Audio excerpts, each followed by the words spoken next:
with anticipation, our expectations will grow, but we will hear from her in a little while. We're going to hear first about one of the later Nuremberg trials, the trial of the jurist trial. And our speaker is Professor Harry Reicher, who was formerly a member of the faculty at Monash University in Melbourne. He's been a visitor at many United States law schools. He was the past director of international affairs and representative at the United Nations for Agudath Israel, the World Organization, and he's a leading authority in international law and tax law. Perhaps the best compliment, or good compliment that I can give him is Professor Reicher teaches a course in Holocaust and the law at University of Pennsylvania Law School. And my nephew went to that law school and took his course and thought it was the finest course he took at the University of Pennsylvania Law School. So it's really a pleasure to have him here. Going to speak about the jurist trial. Lawyers were very prominent in pre-Nazi Germany. Germany was always very respectful of lawyers and the role of law, and believes that lawyers had an important role to play in the government. Yet most lawyers and judges in Nazi Germany facilitated the policies of the government.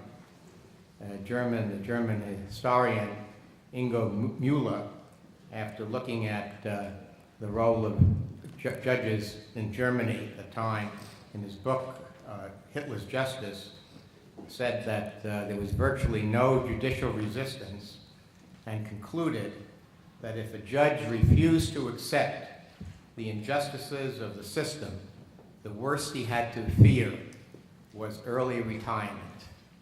Professor Reicher.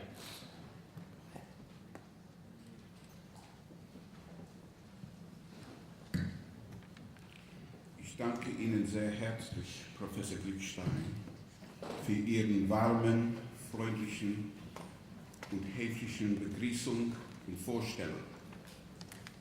Was that the right language?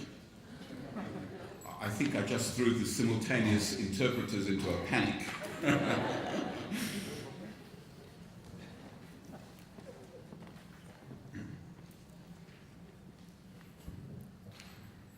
The tribunal, which tried 16 of the leading figures in the Nazi legal establishment, summed up very powerfully: the dagger of the assassin was concealed beneath the robe of the jurist. By expressing it in these terms, the tribunal taught us a somber lesson. Lawyers are capable of committing hideous crimes, even mass murder, while going about their normal, quote-unquote, functions as professionals. The main crime with which the 16 jurists in the Justice case were charged was crimes against humanity. That should strike us as being deeply incongruous. When we think of crimes against humanity, after all, we think of atrocities on a massive scale. We think of concentration camps, we think of gas chambers, we think of crematoria, we think of slave labor, we think of torture. In more modern times, when we think of crimes against humanity, we think of ethnic cleansing in the former Yugoslavia. We think of wholesale macheteing of people on a large scale in Rwanda. We think of chemical weapons being used by Saddam Hussein against the Kurds and others. These are the images that the term crimes against humanity conjures up in our mind's eye. By contrast, when we think of lawyers, we think of the very antithesis. When we think of judges, we think of berobed elder statesmen having accumulated wisdom over the years, sitting dispassionately, objectively, listening to evidence, applying the law fairly and without favour. For those of us who have grown up in Western legal systems, when we think of prosecutors, we don't think of people whose job it is to win prosecutions at any cost, to win convictions at any cost. Rather, we think of people who are officers of the court, whose duty it is to place the evidence fairly before the court, and indeed to advise the defence of evidence that might tend towards exculpation. And when we think of bureaucrats in ministries such as a Ministry of Justice, we think of people who are legally bound to deal fairly with all people who come before them and whose actions are capable of being reviewed by a dispassionate court. The two images are deeply incongruous. The defendants in the Justice case fell into all of those three categories. 6 of them were judges at some time, 4 were prosecutors, and 9 were civil servants. Some of them fell into more than one category, which explains the discrepancy in numbers. But all of them were charged with crimes against humanity, and crimes against humanity was defined as meaning murder, extermination, enslavement, deportation, illegal imprisonment, torture, rape, and persecution. But the net was cast very wide. And so it extended to being accessories to these acts, to having ordered them, to having abetted them, to have taken a consenting part in them, or to be connected with plans, etc., relating to them. The net, as I say, was cast very wide. To sum up, the defendants in the Justice case were charged with the destruction of the legal system in Germany, debasing the very notion of law and then using the shell of the destroyed legal system to commit atrocities. In a word, judicial murder. Let's focus on 3 case studies in order to understand what was contemplated and what was considered and judged upon in that case. 3 of the defendants are noteworthy examples of what was contemplated. First, Franz Schlegelberger. Schlegelberger was a bureaucrat. For a while he was acting Minister of Justice, but he was involved in particular in the Markus Luftglas case, the documentation for which is extracted in the handout that's been sent around. Markus Luftglas was an elderly Jew, 74 years of age, who was charged with stealing a large quantity of eggs. He was convicted and sentenced to 2.5 years imprisonment. A report of the case and the verdict appeared in a Berlin daily newspaper. It came to the attention of Hitler. Hitler regarded the sentence as manifestly inadequate and felt that the appropriate punishment was death. And what we see in the correspondence is bureaucratic correspondence going backwards and forwards among departmental officers. And the final letter, signed by Schlegelberger himself, says that Markus Luftglas has been dispatched to the Gestapo for execution. There are 3 aspects of the correspondence which to me are quite chilling. First, the fate of a human being, the very life of a human being, like every single one of us, walking, talking, thinking, feeling human being, is at stake. Secondly, the correspondence demonstrates the very deep reach of Hitler down into the interstices of the legal system as an example epitomizing the Führer principle as it applied to the legal system. The Führer principle, the very antithesis of, say, United States constitutional separation of powers with a system of checks and balances. The very antithesis in which all power was concentrated in very few hands and ultimately in one set of hands, those of Hitler himself. So Hitler was literally the chief legislator, the chief executive, and the chief justice. And in this case, he demonstrated his deep reach down into the legal system. He had threatened it many, many times in many different ways.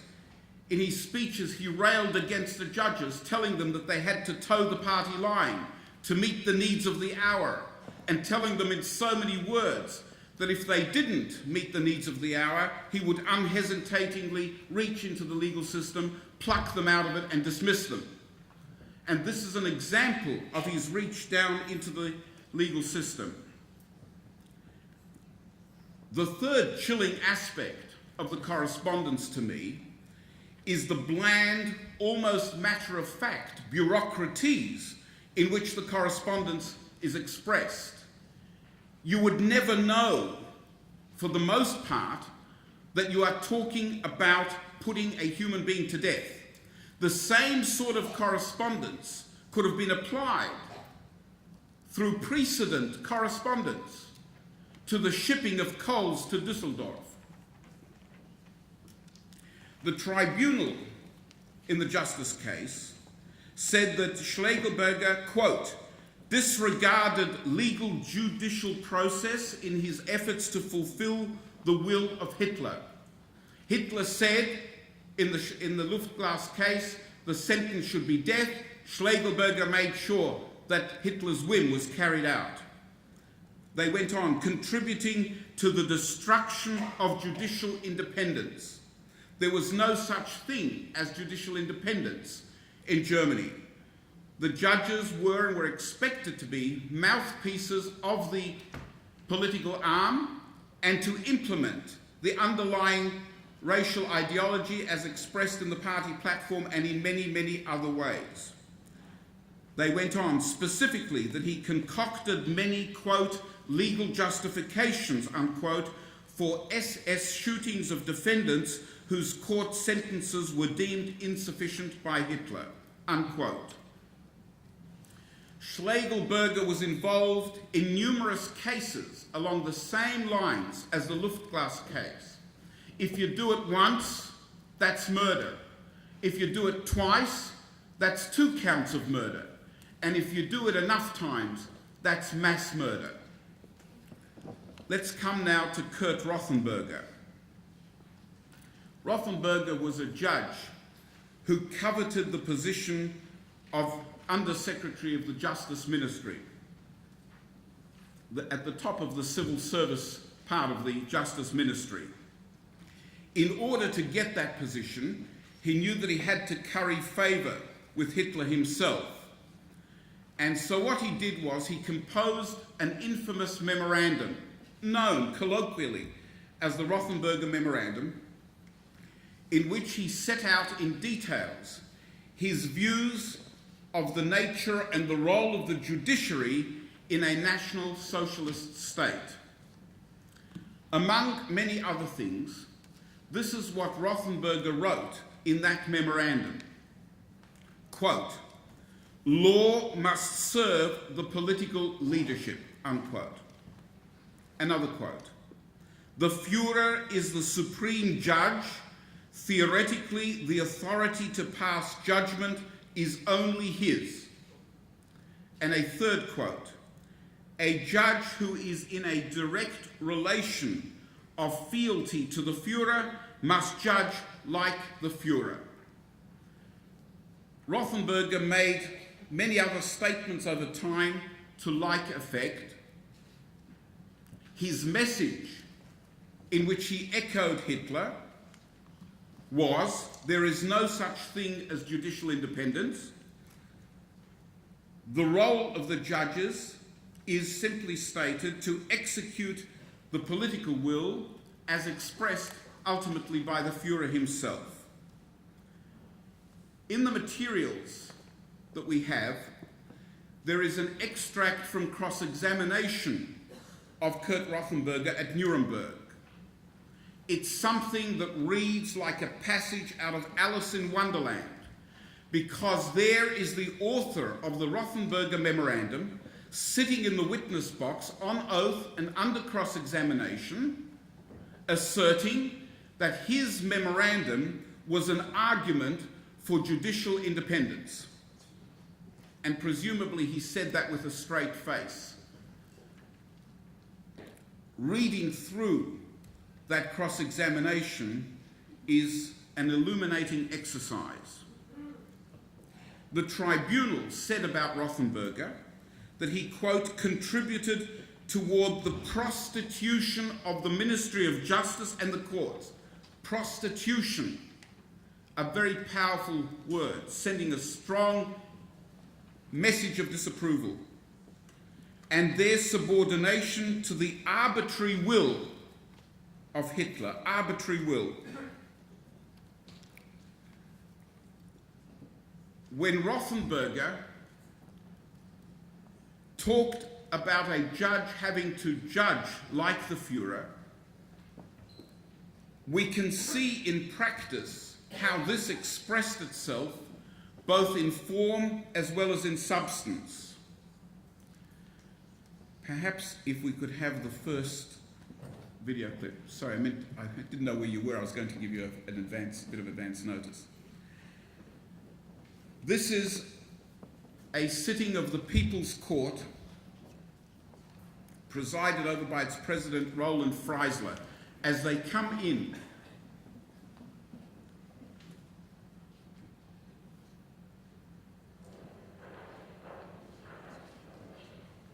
The president of the People's Court is the infamous Roland Freisler.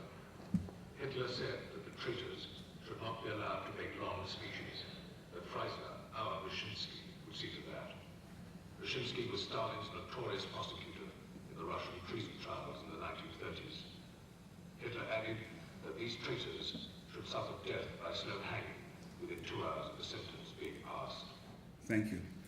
That's an excerpt from remarkable archival footage of the trial of the plotters who attempted to assassinate Hitler on July the 20th, 1944.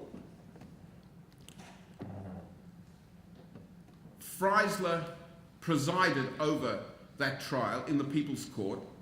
We'll come back to him and that trial in a few moments. What's important from that excerpt from the archival footage is the fact that when the judges walk in, the first thing they do before sitting down is throw the Heil Hitler salute. It's reminiscent of an infamous photo of the judges of the criminal court, if I'm not mistaken, in October 1938, taking the oath of office, throwing that Heil Hitler salute, and taking the oath of office first and foremost to the Führer himself, not to the Constitution first and foremost, but to Hitler himself.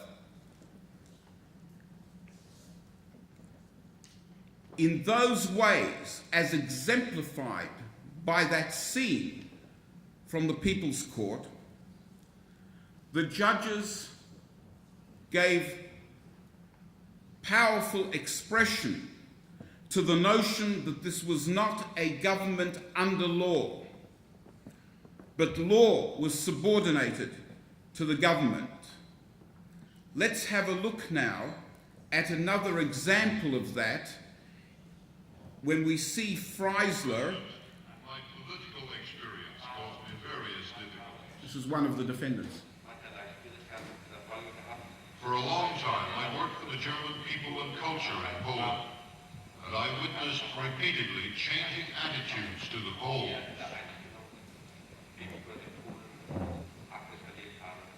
That is Are you blaming these changing attitudes on National Socialism? I was thinking of the many murders. Murders? Which happened at home and abroad. You're miserable scum. Has your perfidy broken you? Yes or no? Is it breaking you? Mr. President, Yes or no? I want a clear answer. no. No, you can't get any lower than you are. That's it, thank you. This is a judge screaming hysterically in decidedly unjudicial and injudicious manner, berating a defendant in the most vile terms, calling him a scum. We could hear him in the background.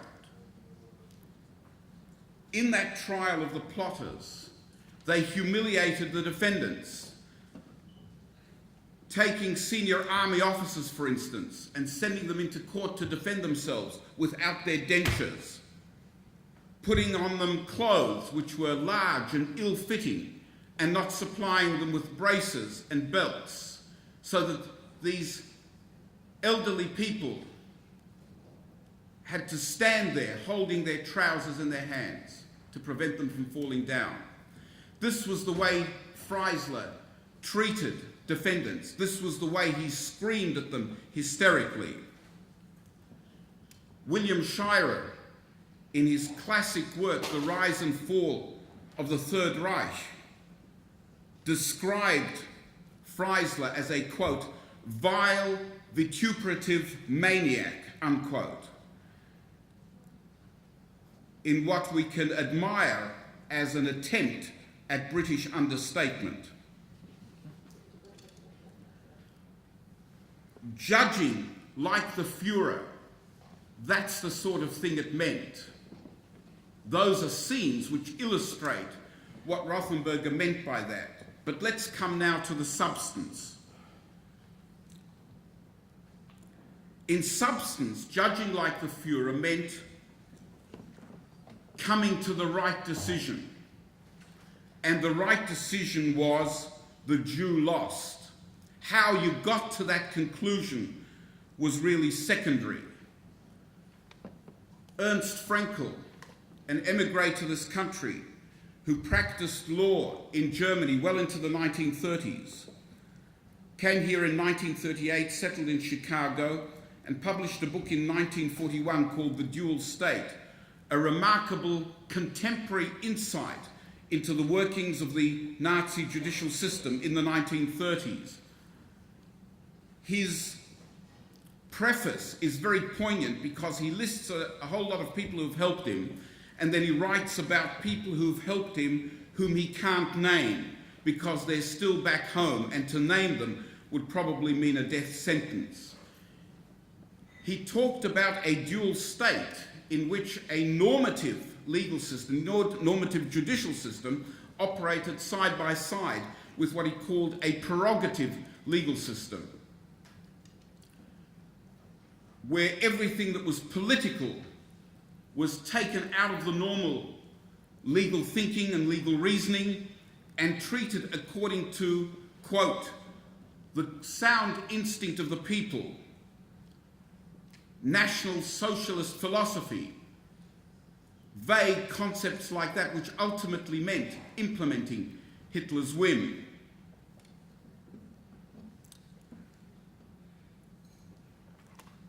A representative of that was the defendant in the justice case, Oswald Rothorg.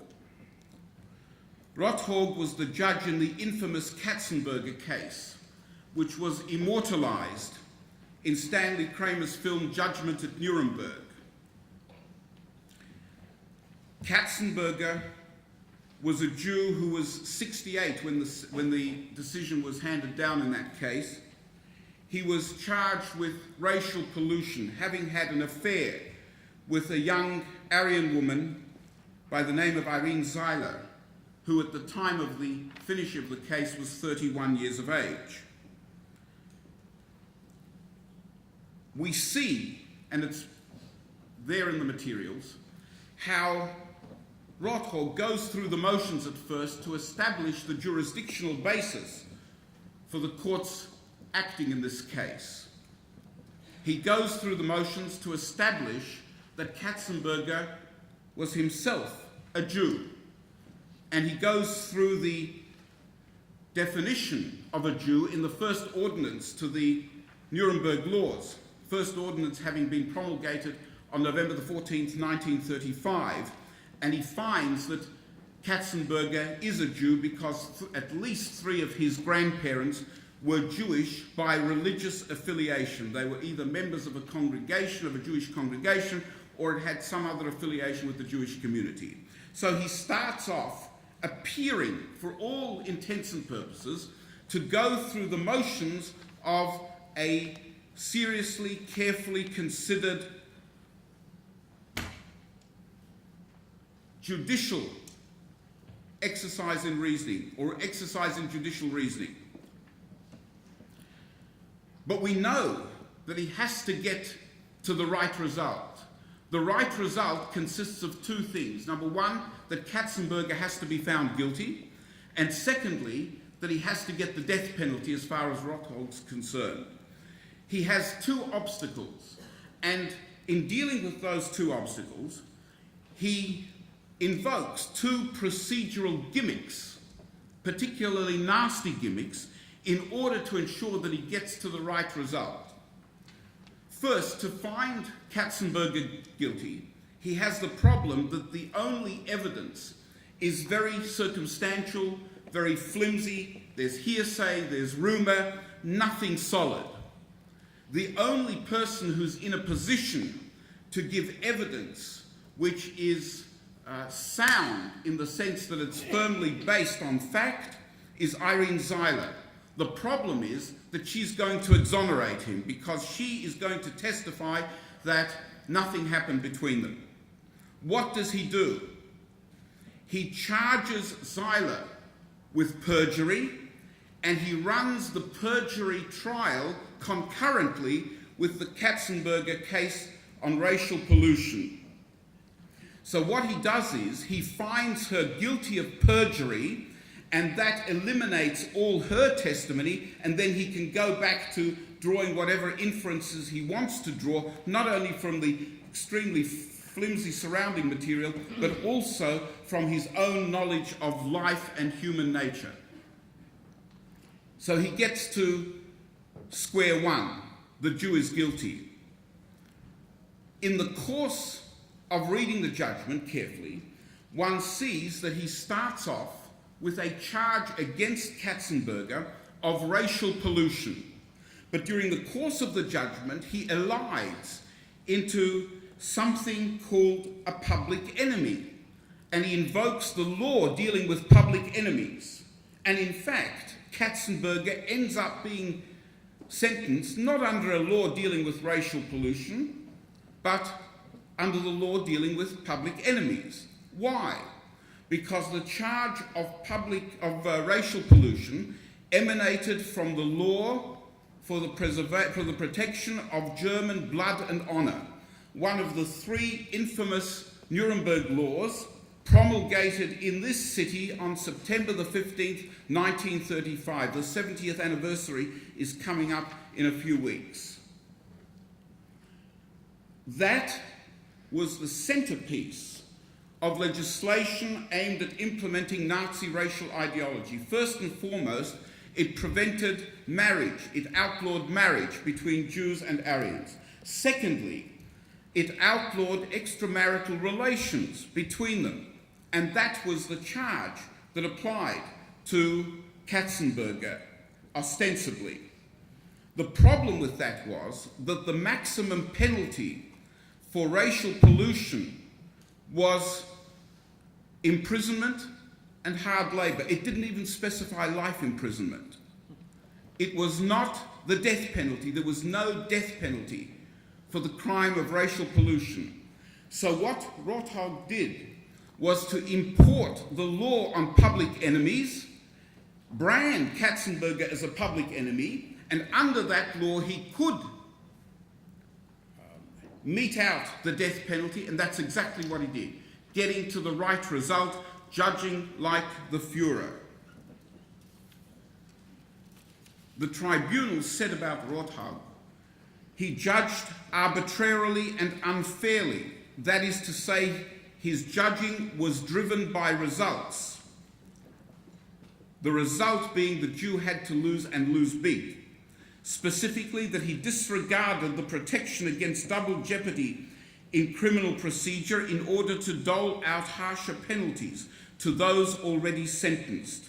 Not only double jeopardy, but also other procedural niceties, quote unquote, as we've just seen. There's one other case that I want to mention briefly because it serves as a very useful bookend to the Katzenberger case to show what judging like the Führer really meant. And that was another infamous case, the film director case. A film director was hired by a production company and then fired because he was Jewish. So he took his production company to court and sued. Now,